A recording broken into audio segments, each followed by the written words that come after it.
Omram, le retour, chapitre 3. Donc de la même façon, sage et détaché, je vais vous rapporter d'autres événements qui peuvent vous permettre de mettre les choses bout à bout et de mieux comprendre certains aspects. J'essaye de le faire de la façon la plus spontanée, la plus naturelle, comme si on était au bar tous les deux, dans un café tous les deux, en train de prendre un café ou un chocolat, et voilà, on discute le plus naturellement du monde. Donc asseyez-vous, prenez un café ou un chocolat, et allons-y pour discuter un petit peu. À un moment, moi j'étais bénévole au Bonfin, en agriculture, et ma femme, elle, a commencé à être bénévole, puis ensuite elle a été employée à Prosveta. Prosveta, tous les livres de Omram que vous achetez ont été édités par Prosveta. C'est donc une usine, avec une fabrication de livres qui, en tout cas qu'on y était, je ne sais pas maintenant, était la vente numéro 1 spirituelle au monde, me semble-t-il, puisqu'ils font énormément de traductions. Il y a beaucoup d'argent. Tellement d'argent que moi je me suis intéressé un peu à leur comptabilité. Et je me dis, mais qu'est-ce que vous faites de tous ces bénéfices énormes? Et elles m'ont raconté, on aide le Bonfin parce que le Bonfin a des problèmes financiers. Ah, d'accord, puisque c'est une entité officielle, c'est pareil. Et au Bonfin, je me suis intéressé à la comptabilité. Et ils avaient des bénéfices énormes. Alors je leur ai dit, mais qu'est-ce que vous faites avec tous ces bénéfices? Et ils m'ont dit, on aide Prosveta parce qu'ils ont beaucoup de problèmes financiers. Donc déjà, là, ça sent pas trop bon. Je veux dire, je ne peux pas être négatif, mais ça sent pas franchement l'honnêteté, tout ça. Et à un moment, la maman de Fabienne, ma femme, est décédée. Et donc, elle s'est absentée, Fabienne s'est absentée pendant, 3 jours, 4 jours, j'ai oublié, pour l'enterrement. Et il y avait sa sœur, la sœur de Fabienne, Danielle, me semble-t-il, qui travaillait à la poste en ce temps-là. Et donc, pareil, elle a pris quelques jours pour l'enterrement. Et quand Danielle est revenue à la poste, il y avait un bouquet de fleurs, un truc de fleurs, pour encourager Danielle après le décès de sa maman. Quand Fabienne est revenue après l'enterrement, à Prosveta, il n'y avait rien, même pas de paye. Sa paye était bloquée. En fait, sa paye était bloquée parce qu'il faisait du chantage, parce que nous parlions avec beaucoup de gens, révélant certaines choses qu'on connaissait en ce temps-là. On n'en connaissait pas tant qu'aujourd'hui, mais on connaissait pas mal de choses. Donc non seulement il n'y avait pas de fleurs, mais il n'y avait même pas de salaire. Et elle avait dépensé de l'argent sans le savoir, parce que son salaire aurait dû être là comme tous les mois. Et donc, la banque l'a contactée en disant qu'elle serait interdite, puisqu'elle était complètement à découvert et tout. Et le banquier était ultra sévère. Or, grosse erreur, très grosse erreur, nous étions à la même banque que Prosveta. Je suis avec un chien qui veut rentrer. Et voilà. Et donc, comme Prosveta était un très gros client de la banque, c'est vrai qu'ils ont pu clairement influencer très négativement, alors que le banquier pouvait voir, effectivement, Prosveta vous a pas payé ce mois-ci, donc je comprends que, pourquoi est-ce que vous n'avez pas payé? Non, c'était le justicier masqué. Et moi j'étais avec Fabienne, quand on était à la banque, j'étais avec elle, je n'étais pas client, mais on était mariés, donc... Et quand je lui ai dit, attendez, je ne comprends pas, il m'a dit, vous n'êtes pas le client, je ne vous adresse même pas la parole. Ah, intéressant. Donc, Fabienne a insisté un petit peu, et puis au bout d'un moment, j'ai ignoré le banquier, et puis je me suis tourné vers Fabienne. J'ai respecté ce que le banquier avait dit, et j'ai dit à Fabienne, devant le banquier, on était dans le bureau, je dis, dis-moi Fabienne, est-ce que tu pourrais dire à ton banquier, si jamais tu le croises un jour, que je suis un expert des arts martiaux et de certaines missions qui sont parfois extrêmement violentes, et qu'on peut me payer beaucoup d'argent pour faire des choses très dures. Donc tu vas expliquer à ton banquier que je vais prendre son cas d'une façon très personnelle, et puisqu'il est injuste, manipulateur et menteur, tu vas lui expliquer que je m'occupais de son avenir très personnellement, d'une façon très privée et très violente. D'accord? Tu vas bien lui expliquer tout ça à ton banquier, et puis comme ça il pourra reconsidérer ses manipulations, ses mensonges et sa violence. Et le type, il est resté cloué. Et puis, il a balbutié 2 ou 3 phrases de plus à Fabienne. On est rentré. Le temps qu'on rentre, il y avait un quart d'heure de route. Il nous téléphone. C'est bon, tout est arrangé. Comme quoi, hein, quand on sait toucher les gens un peu plus personnellement, d'un seul coup, il refuse l'injustice. Mais enfin, c'est une injustice qui venait ouvertement de Prosveta, qui publie des livres. Je veux dire, c'est quand même l'entité qui publie des livres en disant « Aimez-vous les uns les autres ». La connaissance, il n'y a rien de plus grand. Et on agissait contre moi à travers ma femme parce que j'enseignais des choses qu'il ne fallait pas enseigner aux Beaufins par rapport aux manipulations financières, par rapport à l'agriculture qui était un désordre. Moi, je me souviens qu'en agriculture, je transportais des fois des trucs énormes, des caisses avec plein de trucs, et il y avait des gentils frères et des gentilles sœurs qui disent ah, c'est merveilleux, on voit que les entités sont avec nous, la récolte est si merveilleuse, les trucs sont si grands. Or, au Bonfin, moi, quand j'y étais, en tout cas en agriculture, on faisait un trou pour planter, pour repiquer des plantes, et on faisait un trou, je mettais 5-6 croquettes d'engrais chimiques, qui ressemblent un peu à des croquettes pour chiens, pour je sais pas quoi, pour lapins. Et puis après, on couvrait un tout petit peu et puis on mettait la plante qu'on repiquait. Donc quand ils étaient là devant moi, quand je transportais des trucs énormes, ils ne s'apercevaient même pas que c'était hyper lourd. J'étais découlinant de sueur. Je disais, on voit bien que les entités sont avec nous. Moi, je pensais, ouais, les entités de Monsanto.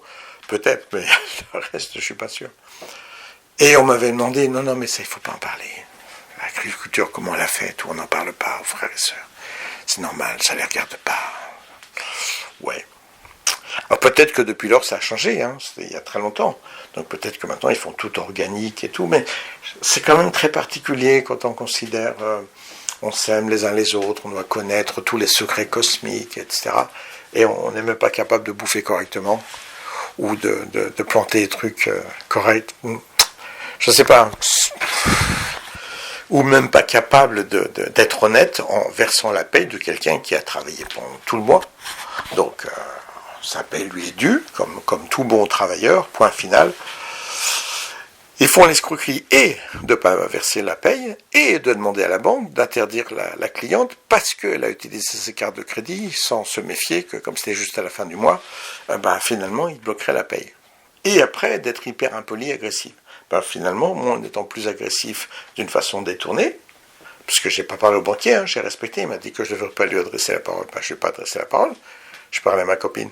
Il y a toujours une solution. Il n'y a pas de problème, il n'y a que des solutions. Il y a un type, je ne connais pas son nom de famille, Yannick. C'est un type que je connaissais quand même de loin, donc je n'ai jamais connu son nom de famille. Il était au Bonfin, et lui travaillait aussi à Prosveta. Et c'est un mécanicien de son état qui travaillait ultra dur vraiment. Et quand c'était le premier arrivé au Bonfin, c'était vraiment le dernier à partir. Et après, il y avait un atelier juste à côté, et tous les leaders du Bonfin et de Prosveta, ils apportaient leurs voitures, et Yannick, il travaillait sur les voitures gratuitement jusqu'à minuit, 2h du matin. Et ce Yannick-là, il avait eu de gros problèmes de communication, il parlait pratiquement jamais. Et il venait chez nous, dans ma maison, avec ma femme et mon gamin. Il venait et il restait des heures durant, debout, au milieu de la salle à manger. Je dis, mais assieds-toi, mange avec nous. Non, je suis bien comme ça, je suis bien. Et il était droit, debout, comme une barre en fer. Et il était là avec un petit sourire. Il dit, j'adore tellement l'ambiance de famille, toi avec vous avec l'enfant et tout. Et puis, il est venu comme ça 5-6 fois chez nous, il restait des heures, donc c'était un peu spécial. Au bout d'un moment, on l'ignore un petit peu, je pense que c'est ce qu'il voulait, qu'il puisse être le témoin d'une vie de famille. Et puis une seule fois, le soir, il m'a dit, je l'ai accompagné à la porte, il m'a dit, je suis si seul, que ça m'en fait peur, je suis si seul. Et je lui ai dit, dans une fraternité, et il m'a simplement souri et il est parti. Un peu plus tard, on ne voyait plus Yannick, nulle part, ni à l'usine, ni nulle part. Et on ne s'est même pas inquiété. Hein. Enfin, moi, je le voyais une fois tous les 3 semaines. Mais il y a des gens, il y avait une espèce de petit village de caravanes et mobil-home, qui étaient les gens qui ensuite descendaient à Prosveta, qui est juste à côté, à 1 kilomètre de distance, entre le lieu d'habitation et puis et puis Prosveta. Et bon, ça fait 3 ou 4 jours qu'ils ne le voient plus. Ça ne les inquiète même pas. Je veux dire, ils ne vont même pas aller frapper à sa porte. Est-ce que tu es malade ou autre chose? Et en fait, au bout d'un moment, ils ont été obligés de réagir parce que ça commençait à puer. Eh oui, son corps était en train de moisir dans la grande fraternité blanche universelle. En fait, il s'est tiré une balle dans le cœur. Et au bon fin après, et on a fait cacher le fait qu'on ne s'était absolument pas inquiété. Et comme c'était en été, c'est l'odeur qui avait fini par déranger les gens. Mais en plus, ils ont dit qu'il adorait les armes, ce qui est absolument vrai, c'était un branché, tous ces trucs-là, et qu'il a fait une erreur, il s'est tiré une balle dans le cœur en nettoyant son revolver. C'est con quand même, hein.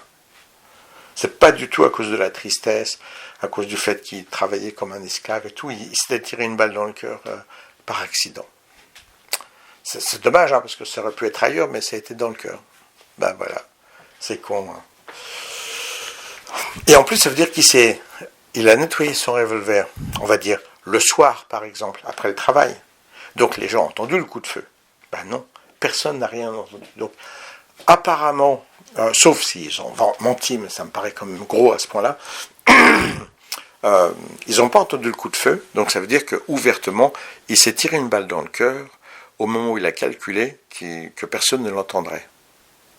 Peut-être pendant une conférence où tout le monde va au bon fin, parce que c'était une partie qui s'appelle les amandiers, qui est un peu séparée du bon fin.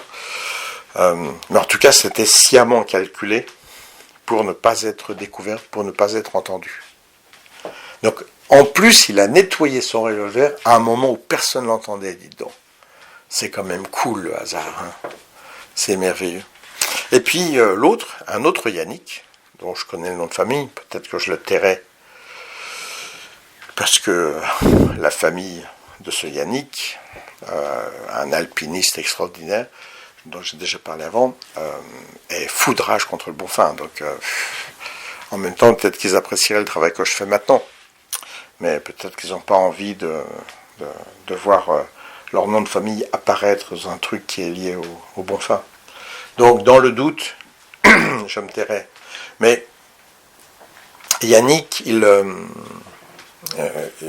pour lui, son papa s'était suicidé au fond du jardin, une balle dans la tête, un colonel de gendarmerie, il s'est suicidé parce qu'il estimait être déshonoré, être troublé, enfin bon, c'était son histoire, je n'ai jamais connu ce type, donc...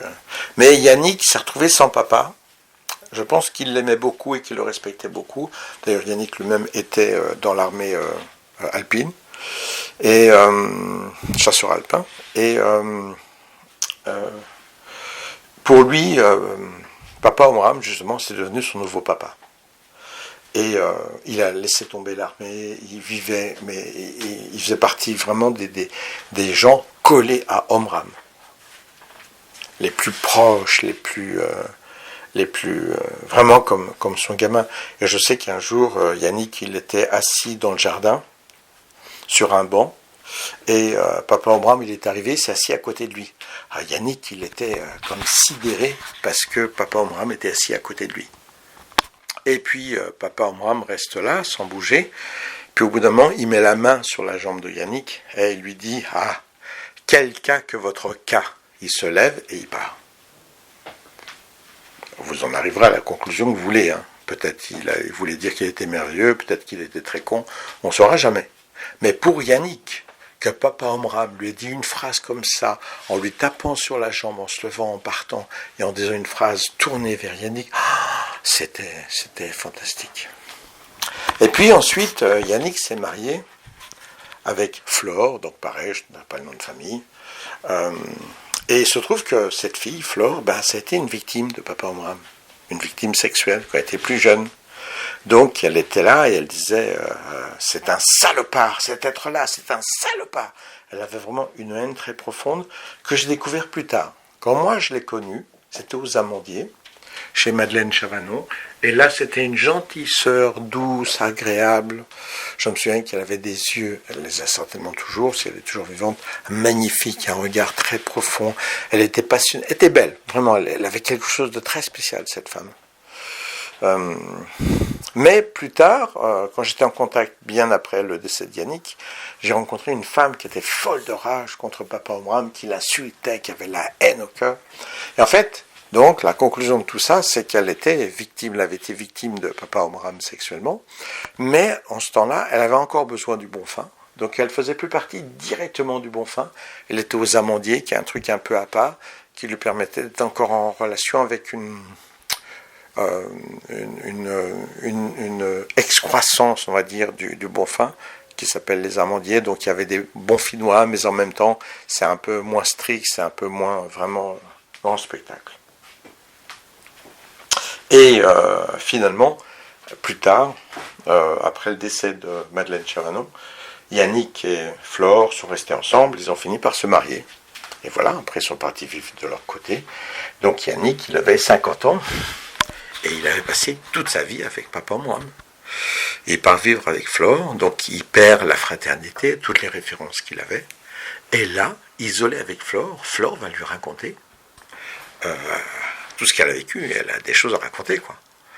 Et quand je l'ai entendu plus tard avec toute la haine qu'elle avait, qu'elle me dit jamais, ah non, j'ai essayé de susurrer quelques petites idées. Non, non, elle débordait de rage et de furie contre Omram. C'était un espèce de salopard. Oh non, elle parlait comme ça, elle était folle de rage. Donc, je ne sais pas comment elle a annoncé à Yannick. Elle a pu peut-être user un petit peu de pédagogie, mais bon, il s'est quand même pris une petite bombe qui décoiffait bien. Surtout pour un être qui n'avait que comme fierté, comme vie, comme but, comme la grande fraternité blanche universelle, et Papa Omram. Ça fait mal. Hein, je veux dire, déjà, rencontrer un pédophile, ça fait pas toujours plaisir. Ça embellit pas votre journée. Mais si en plus, ce pédophile, vous découvrez que c'est votre papa, c'est quand même un tout petit peu embêtant. Hein. Enfin, même si vous avez des croissants au petit déjeuner, c'est pas une journée franchement positive. Pardon, j'ai une coupure. Donc, même si vous avez des croissants et des pains au chocolat au petit déjeuner, ça va quand même contrarier votre journée. Alors, imaginez un mec comme Yannick qui apprend tout ça et qui n'a plus les frères et sœurs, la fraternité, qui découvre qu'il a adoré un pédophile. Enfin, vous vous rendez compte le choc émotionnel cumulé, plus le fait que Papa Omram, c'était son nouveau papa, parce qu'il avait perdu son papa qui s'était suicidé dans le jardin. Et donc, à la fin, Yannick, il va partir au fond de son jardin, avec un couteau, il va se trancher la gorge. Et quand vous tranchez la gorge, vous n'avez pas envie de vous renter quand même, hein, c'est pas un chantage émotionnel. Et en fait, il se suicide exactement comme son papa. Déshonoré, pour une toute autre raison, mais ça dessine une parallèle très claire avec le décès de son père, au fond du jardin, sauf que lui, il n'a pas de revolver, donc malheureusement pour lui, il se tranche la gorge.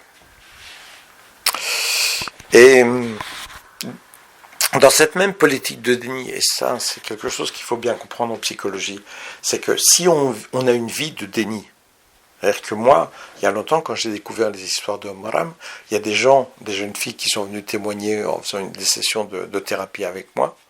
Et la première qui m'a raconté des trucs sexuels et tout, je me dis, bon, elle a des gros fantasmes. Et puis plus tard, je rencontre une autre fille qui ne connaît pas la première, dans une autre ville, parce que je voyageais, et qui me raconte la même histoire, avec les mêmes détails. Et je dis, attends, qu'est-ce que c'est que ça ? Qu'est-ce que c'est que ça ? Puis après, une troisième. Donc après, j'ai été voir les gens qui travaillait plus longtemps avec moi, je lui ai dit qu'est-ce que c'est que ce truc, et je me suis vraiment fâché, j'ai hurlé, et là il y en a un qui a commencé à pleurer, il dit oui mais on le savait, mais en même temps il était tellement merveilleux, tellement, et j'étais fou de rage, je dis quoi, donc ça veut dire que c'est une vie de déni, il y a beaucoup de gens qui le savaient, et qui le refusaient totalement, qui en avaient entendu parler ou qui le savaient ouvertement, et non, on n'en parle pas. En plus, il y a des filles qui ont été utilisées et qui, plus tard, quand elles avaient 18-20 ans, elles commençaient à réaliser, à dire, bon, qu'est-ce qui s'est passé là ? Elles voulaient parler au maître en disant, expliquez-moi, parce que je ne comprends pas. Et quand il commençait à faire ça, le Papa Omram, il insistait en disant à la famille, il ne faut plus parler à votre fille, elle est guidée par des entités noires, chassée du bon fin et tout. Donc en plus, c'est une gamine qui se fait violer, qui à un moment réagit. Quand elle réagit, elle perd tout, la fraternité, sa famille, chassée dans la rue comme un chien. C'est dur à avaler tout ça, une fois qu'on apprend que c'est vrai. Hein, je veux dire, pouf, ah oui, ça change légèrement la constellation quand même de ma vie. Et dans ce protocole de déni perpétuel, parce que tous les gens du bon fin le savaient, en plus il y a eu des articles de journaux, en plus il a été condamné, il a fait 2 ans de prison. Merde, je veux dire, il ne faut pas sortir de Saint-Cyr pour sentir qu'il y a quelque chose de pas clair, quoi. Et au moins on se renseigne, on découvre plus petit à petit.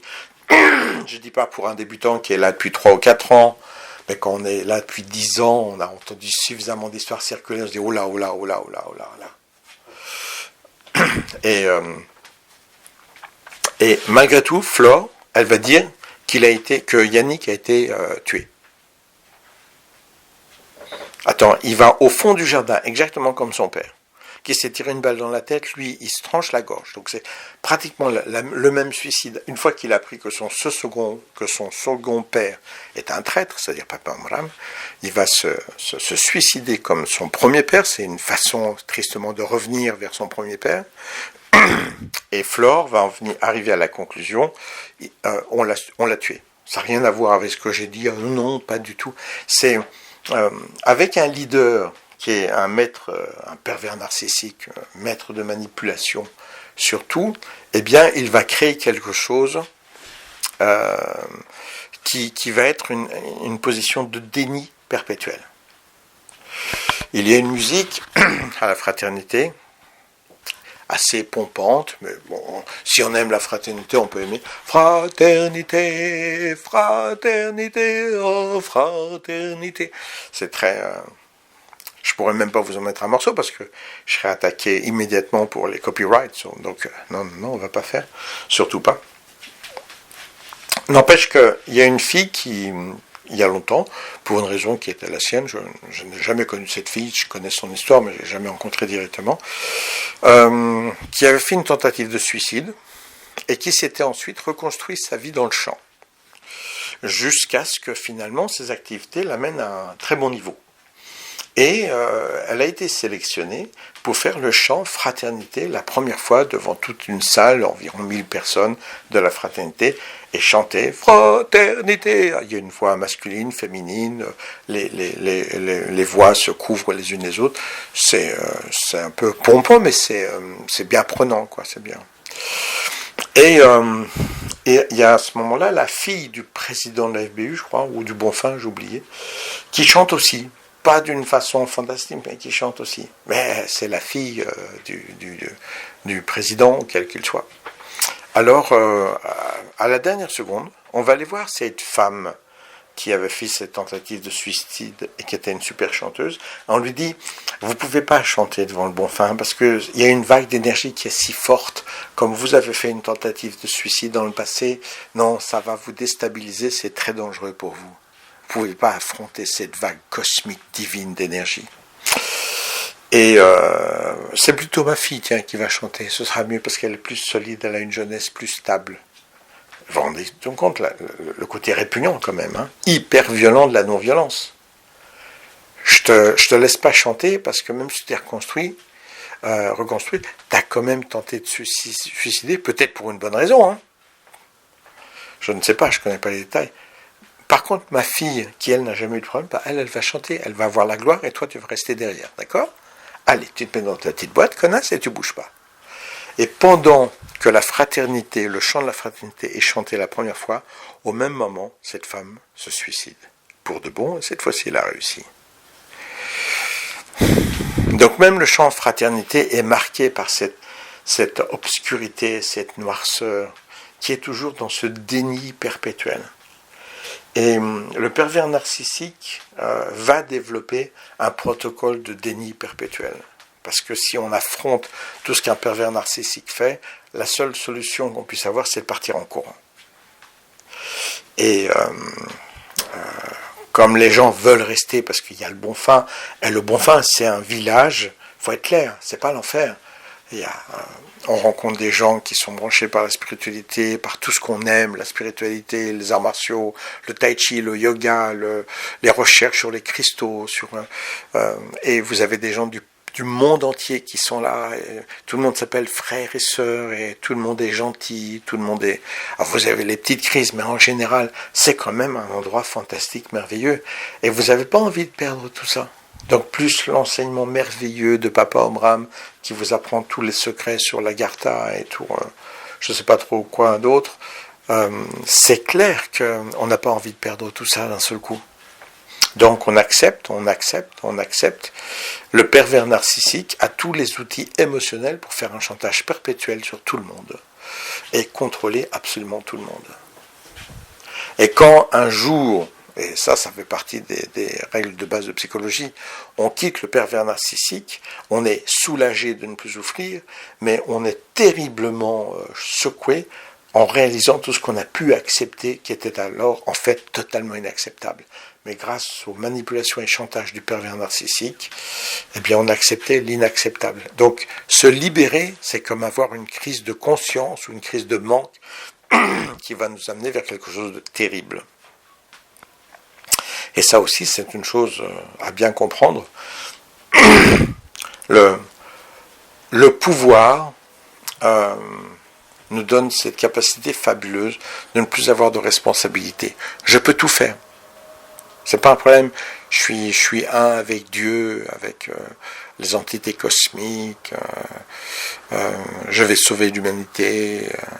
J'ai prévu qu'il y aura un tsunami qui va arriver sur Fréjus, et la vague va s'arrêter au pied du Bonfim, ce qui serait relativement logique, parce que le Bonfim, c'est tout en haut d'une côte terrible que j'ai souvent fait en cross ou en vélo, et croyez bien, elle est vraiment terrible. Donc si j'étais un tsunami, je pourrais peut-être m'arrêter devant cette vague, devant cette côte. Donc ça reste potentiellement ok. Et il avait décrit ça en 1997, 98, 99, j'ai oublié. Bon, si je calcule quand même, ça lui fait 97, 98 ans. Hein. Donc, si je vous fais une prédiction qui est fantastique, qui est une preuve absolue, qui n'arrivera que quand j'aurai 98 ans, c'est pas sûr que vous pourrez vous plaindre, parce que c'est pas sûr que je serai encore là pour... Donc, une prédiction dans très longtemps, quand j'aurai 97, 98 ans, je prends pas des risques énormes quand même.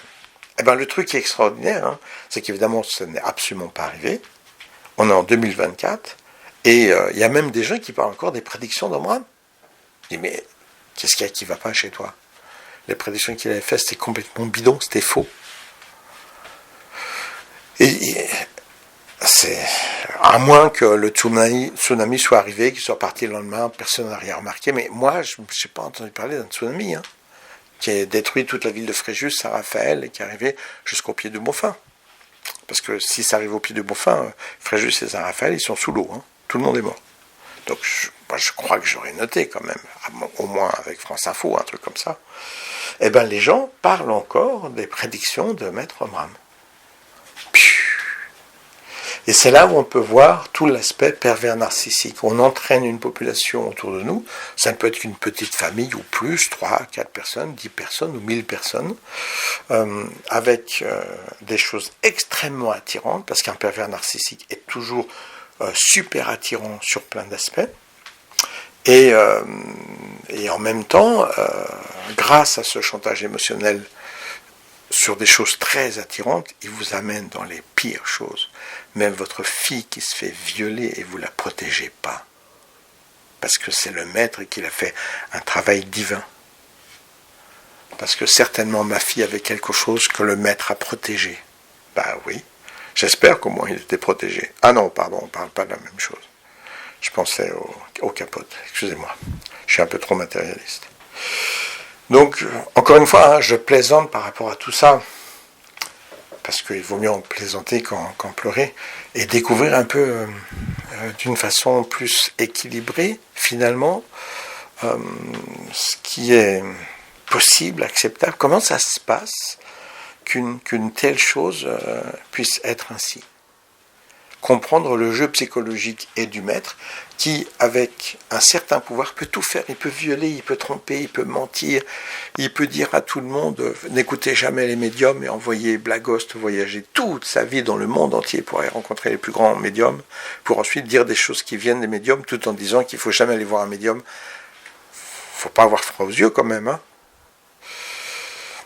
Mais c'est le protocole même du pervers narcissique. Eh oui. Voilà, je vais m'arrêter là, je vous raconterai d'autres choses plus tard. Merci, au revoir.